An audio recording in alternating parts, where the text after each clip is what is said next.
they'll come down and just go back to the carcass, back and forth, and have a feed whenever they want, exactly like we would do in a way. Go to the fridge on your day off, you might have your breakfast, lunch and dinner, but then you might feel like a bit of a snack in between. Well, same deal, but they're also doing one special thing, and that's protecting this this carcass. And it doesn't have to be anything big. It can be something as the size of a vulture, and the lion will, with great ferocity and protection, definitely move on and push those animals off. But one thing that the vultures have, or one of the many things that vultures have, is patience. Huge patience. I think that should be a term, the patience of a vulture.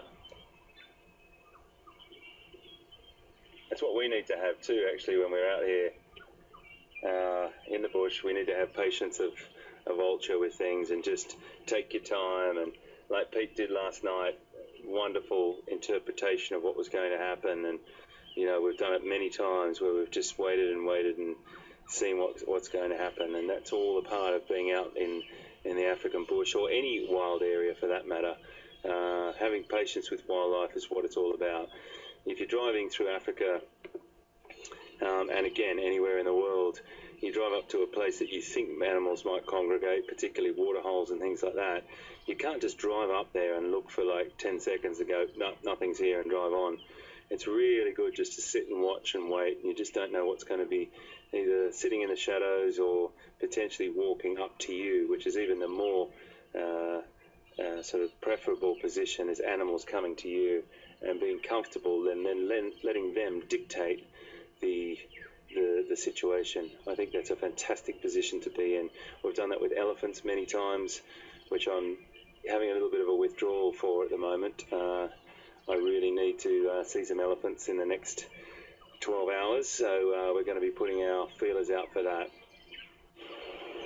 We've just got another vehicle arriving now, folks. That's the sound that you'll be able to hear coming through the vegetation.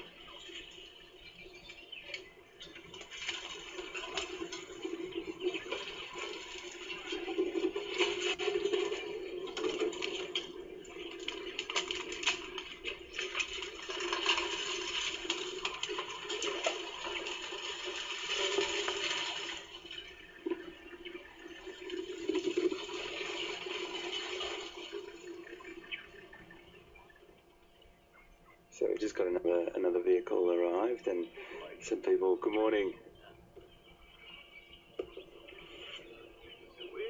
What's the other one? The young one take? Just down below, along that same road, about probably 150 meters. When you drive back that way, you'll just see a small patch of rumen left on the ground, and that's it. Yeah, I think hyena probably took off the rest. It was a juvenile, yeah.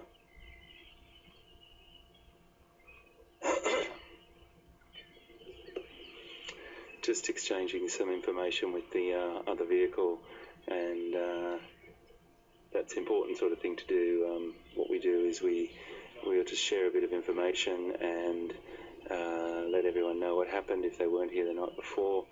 And it sort of puts all the pictures together in the story.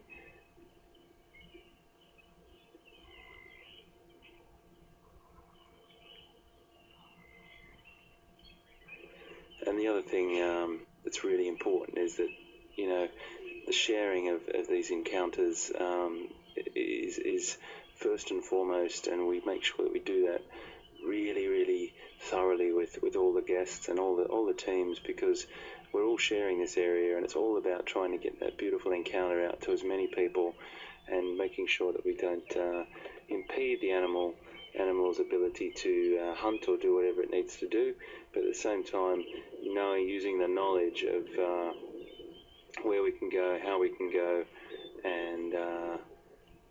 and letting people take back those wonderful stories to wherever they come from, and spread that massive message of how important the habitats and the environment and this wildlife is. So it's really important stuff to get everyone to have these close encounters and allow people to have that life-changing memory that will stay with them for a very, very long time. That's what Safari Live's all about. It's about giving you these encounters and letting you talk about them and let you experience them and have these wonderful memories for a long, long time. Very, very close to that vehicle.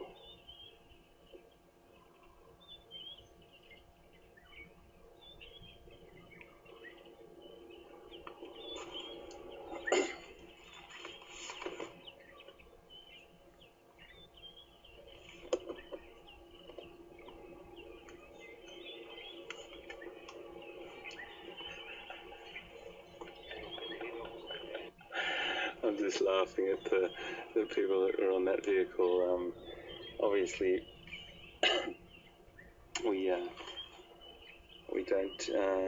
don't show the other vehicles for privacy reasons, folks. But that cat was looking into that vehicle very, very closely.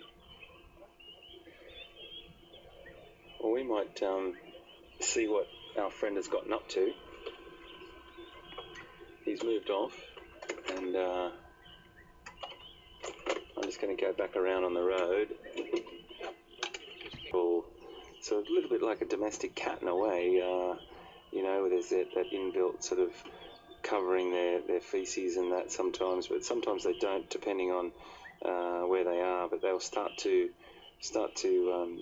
then spray urinate when they're marking territories, and these boys are not doing that quite yet because they're not quite old enough. But the pouring the ground around the carcass was, I'm looking at it now where he was, and I could see it's all pushed aside. It's the rumen, or the partially digested stomach contents from that several chambered stomach that a ruminant has. And a ruminant is many of the herbivores that we look at, giraffes, all the antelope, buffalo, even things like camels. They're ruminants, and they're an incredibly adapted, efficient herbivore that has a several chambered stomach that has the ability to regurgitate its food from the first chamber called the rumen and chew that over, and then that passes back down into the next stomachs and into that fermentation process. So they do have an incredibly efficient digestive system, these animals. But the big cats, that's definitely not on their menu or on their list, so they move it aside. A bit like our naughty kids now, again, that would just eat the meat and push the vegetables aside. But yeah, that's not on their menu, that's for sure.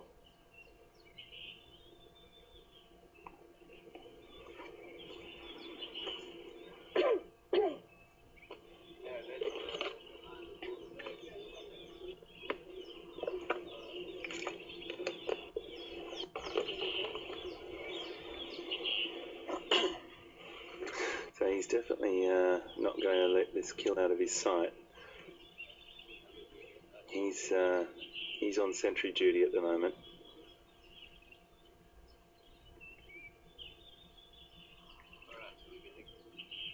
And there's no way these vultures would come anywhere near this at the moment, because he would just chase them away.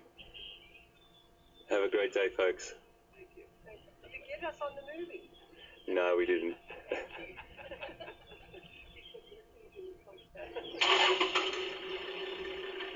Cheerio.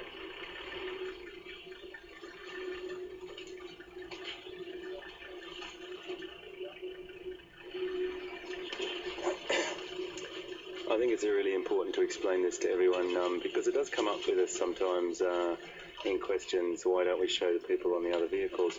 Well, I think, we want you to know every different facet of what we do here on Safari Live, and there's an incredible amount of logistics involved, as you know, when it comes to coordinating our vehicles and the radios and the communication and the signal and all the technology that's been put in, and Graham Wallington and his team behind the scenes have been doing this for such a long time. Over a decade they've been doing this in all different ways, shapes and forms. So, you know, the dedication through there is immense and quite overwhelming when you listen to the story. But there's certain things that we do have to adhere to on a level of privacy, and we just can't go filming anyone without their consent. So it's not just a verbal thing that we can ask, oh, can we put you on camera? It's just a thing that, generally speaking, it's much easier and much more professional, and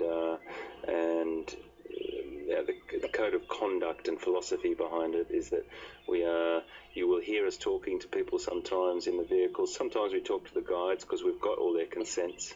But the people on the vehicles, we don't know. We've never met them before. They're either holiday makers or local people that live in the area, and we just need to make sure that we keep to that and respect their privacy. It's very, very important.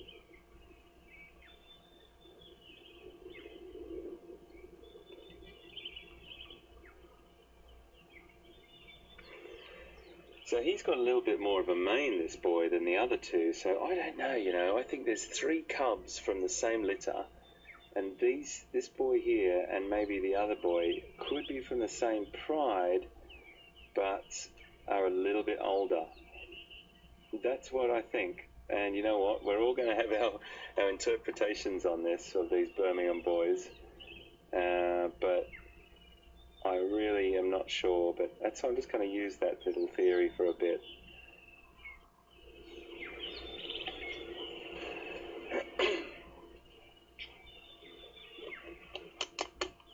Excuse me for having a drink, folks.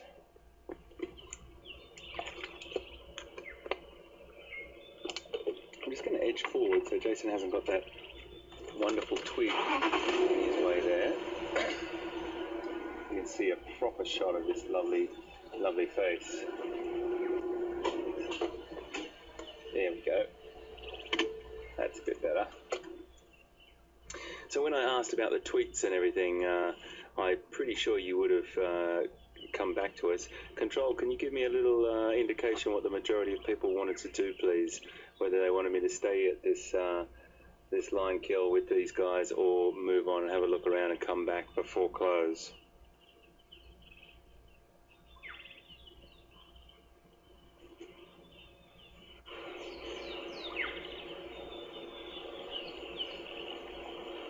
Okay, thank you, Control. Majority of people have said stay, so we will sit this out for a little bit longer. Control, can you tell me, is the Jigger on the road? And Scott, because I haven't heard anything for the last sort of hour, and I'm sorry because that's because my comms have been down.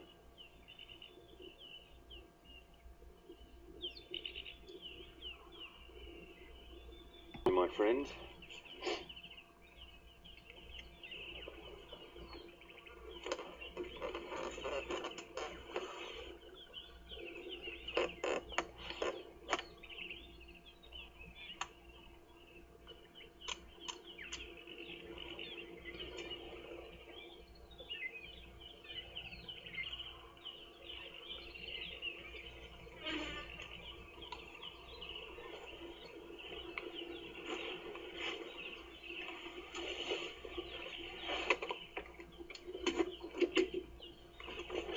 Shuffling around here, folks. I'm sorry. I just want to take a nice photograph of this boy. I do like his face.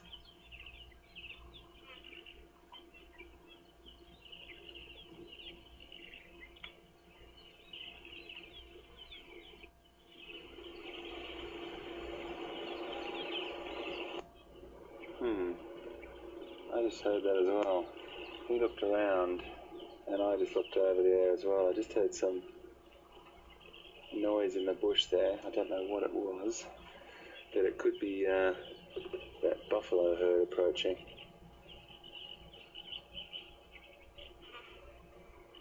Goodness, wouldn't that be incredible?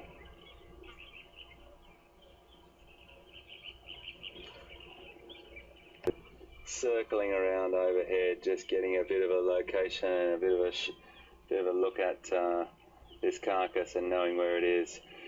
Bobby on Twitter just asked, "Hi Bobby, lovely to have you on board, and great question." She said this line looks a little bit grubby, a little bit dirty, and do lines clean themselves? Well, they do. They spend a fair bit of time grooming themselves like a domestic cat does. You've probably seen the same sort of behaviour with a cat.